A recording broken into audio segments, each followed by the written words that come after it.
I travel for work and my employer allows me to spend up to $100 day on food. If I don't use it, I don't get to pocket the money. When traveling, I make sure to use the full $100 every day, so I'm eating very well. My wife is upset with me because I get to eat out for every meal at least 2 weeks a month. She says it isn't fair and I should just go to the grocery store and bring back food to my hotel. I've explained to her that it doesn't make sense since I don't get to keep the money if I don't use it. Every evening when I call her, she wants to know exactly what I ate. She can see the credit card statements reimbursed by employer, so she knows how much I spent. She'll see I spent $75 on dinner and start freaking out about how wasteful I am. I take her out for dinner at least 2 times a week when I'm in town, and she goes out several times a week with friends when I'm not in town. This whole thing just seems irrational, and it is really putting a strain on our relationship. I haven't gained any weight and am in great shape. I focus on quality of food much more than quantity. Most hotels have a small gym and / or a pool. I can't buy groceries or gift cards to bring home. It is against policy. I submit pictures of the receipts, so this wouldn't work. I track all my expenses and submit receipts for reimbursement weekly. I float the money for 7 days max. Usually I have around $3,000 to $4,000 in expenses per week, which we can make work without any issues since I pay for all my food, airfare, hotels, and car rentals myself. I collect an enormous amount of points and other perks. These points allow me to go on at least 2 vacations a year with my wife for next to nothing. We went to Spain early this year for 2 weeks and spent under $400 for the entire trip. Not using a company card is one of the best perks. Using a different credit card is not on the table. My wife and I have all our finances together. We both think it's important to be 100% transparent with money. We don't have any kids. She started a business selling Mary Kay a few years ago.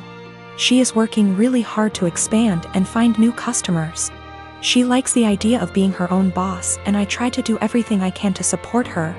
I'm rarely gone for 2 weeks at a time. Sometimes I'm gone for only 2 days.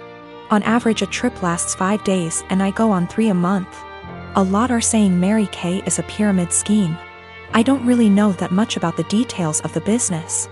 I see a lot of women selling makeup, candles, and diet-related products, so I thought this was normal. We've put in around $50,000 over the past 2 years. Most of the money goes towards buying inventory and training seminars. I'll have to do some research to see what is going on. My day-to-day is anything but glamorous. I've spent more time in the airport than I even care to think about. Things go wrong often on the logistical side. My work can be very stressful, but I've gotten very good at managing the workload. My boss encourages us to use the full expense amount. He understands the stress involved traveling so much. He's actually working on increasing the amount to $140 day because of inflation. So I am 22 years old.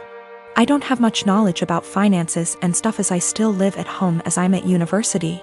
I do, however, pay my parents about £300 a month rent. I pay my own phone plan, buy material stuff I want or need, pay out for other services like for music or whatever, and try to put as much as I can in savings whilst still keeping enough in my main account for day-to-day purchases. Currently, I am saving up for driving lessons and hope that if I pass decently, I can use some of my savings towards getting a car.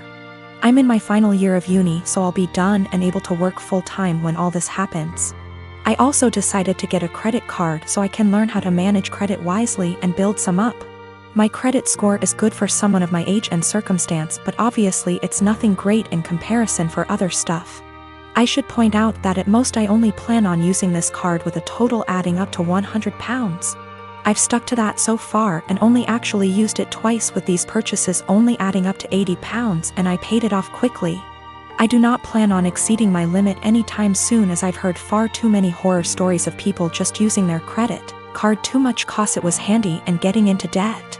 The only people I disclose this to is my dad, as my mom has the tendency to blab to my brother and sister-in-law, both 28. She happened to overhear us talking one day, and before I knew it, my brother and sister-in-law got wind and asked me if they could use it. They both admitted they had debt spurred on by excessive credit card use and thought that since I basically had nothing owed on mine, It was free money. I told them quite politely that I was really uncomfortable with that idea and that I would owe the money and I can't magic up that kind of money. Things went quiet until a few days later they both turned up at the house. They were nice to start with but basically started demanding I let them use the card, and they tried to manipulate my mother into guilting me into doing it. I got really angry, and when my brother said I owe it to them because they used to babysit me up until a couple of years ago, I laughed in their faces and walked out. When I came home, I learned they tried to manipulate my dad and he kicked them both out. My mother then tried and he told her to go too, and she is currently staying with my brother and Sil. The only person on my side is my dad, who tells me they're all trying to take me for a ride and they're trying to manipulate me cause I'm young and they think I'm vulnerable. My brother, sister-in-law and mom on the other hand think it isn't a big deal letting someone else use my card. It's really messing with my head and I just want everyone to stop being in an argument. This all went down about an hour ago and my wife is still crying in our bathroom with the door locked. Backstory: we had our son, now 11 months old, while my wife is in residency. She took a few weeks off before giving birth, and then went back to work a few months after. While I transitioned my hours to part-time so that I could stay at home and raise our son, my mom moved in with us shortly after the birth in order to help out, which allows me to get in a few hours of work per day and also not get swamped with taking care of the baby / housework. She's quite old-fashioned and would definitely not prefer this arrangement with me being a stay-at-home dad. But she hasn't said anything to either of us and has been a great help. For anyone unfamiliar with medical residency, it is brutal. My wife has just over a year left. Sometimes she comes and goes for 1 to 3 days and our son is asleep the whole time she's home, which has been happening more as his sleep schedule shifted to sleeping through the night. My mom and I make sure that when she's home and the baby is awake, my wife gets him 100%. I know it's been hard on her, but unfortunately it's just going to be this way for another year. The first big milestone she missed was him rolling over. When she got home, my mom pulled her over to the baby all excited. I thought she was going to tell her, but instead she says, "Julie, you came home right on time. He's been moving about as if he's going to roll over." They both stood there encouraging him, and right on cue he rolls. My wife was elated. She was so worried and guilty about not being there, and she took it as proof that she can still be a present mother while working. So we continued.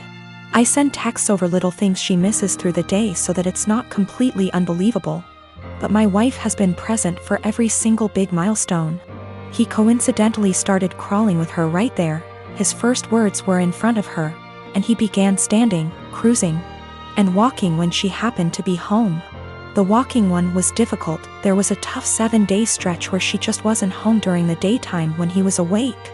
And his walking went from teetering to walking a couple steps pretty confidently in that time. We put little beanbags in one of his pants pockets so he'd be wobbly and unbalanced, and it looked believable, since he fell after the first step like he was doing a week ago. Yes, it was mean to our poor son, but my wife's face was worth it. Today it all unraveled. So far he can just say mama, dada, and nana. Yesterday he started saying bye, bye. My wife has today off and has been home all morning. My mom and I have been trying to get him to say bye all day without giving it away that we already know he can say bye. Successfully got him to say bye to the ducks at the park, and we both gushed over his newest word the whole way home. My wife was using my phone to take pictures of him and began showing my mom at home while telling her about his newest word acquisition. She was swiping through my gallery and saw a video from yesterday and goes, "Oh, you never sent me this one." It was literally like a slow motion film happening in front of my eyes. I had taken the video of him yesterday waving bye, bye. My wife isn't stupid. She figured the whole ruse out pretty much instantly. I've never seen her look so upset and heartbroken before. I couldn't say or do anything to comfort her. Now she's locked herself in the bathroom crying and won't come out. I am 17, female, have a child Aaliyah. She is 6 years old with my ex Jacob. He is 33 years old. He has a new girlfriend Regina. She is 27 years old. We just finalized a court order he requested after meeting her and currently have complete 50//50 custody. Regina has always been a little too involved and believes that since she trains parents to parent, she knows everything. Every time I ask Jacob for help with Aaliyah, he comes with suggestions from Regina instead of workshopping things between the two of us. She has been overstepping for years. Jacob and I are pretty much parallel parenting now and do everything separate, including birthdays and even parent-teacher conferences. He brings Regina with him to his meetings. Regina picks Aaliyah up from school every day because I don't get off work in time, and he did not want to pay for the after-school program, since he did not need it during his time. So of course he jumps at the opportunity to involve Regina. Well, I currently am trying to find a car because I lost mine, so she ends up bringing Aaliyah to my home instead of our meeting point. When she showed up with my daughter, she was being really quiet and looked sad. When I asked her what was wrong, she wouldn't tell me, so I confronted Regina at her car, who said she took away Aaliyah's tablet and TV time because she refused to do her homework and kept her home from cheerleading practice until it was done, so she missed it. Aaliyah loves cheer, and this was just cruel to me. It's something she and Regina connect over, and she got her all into this sport just to use it as a tool to control her? To rip away when she feels like it? She's 6 years old, and that was not her place. I have told her before she was not allowed to discipline, but she said, if she is going to have Regina in her care, she will have to discipline her, and since she does not yell or hit, she doesn't understand the problem. I told her she is not a mom and should not be acting like one.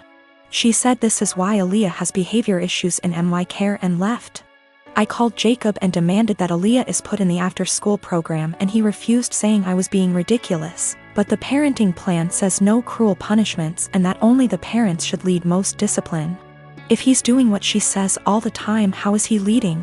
Now she is refusing to bring her to my home, and I have to Uber to the meeting point, which is costing me loads of money.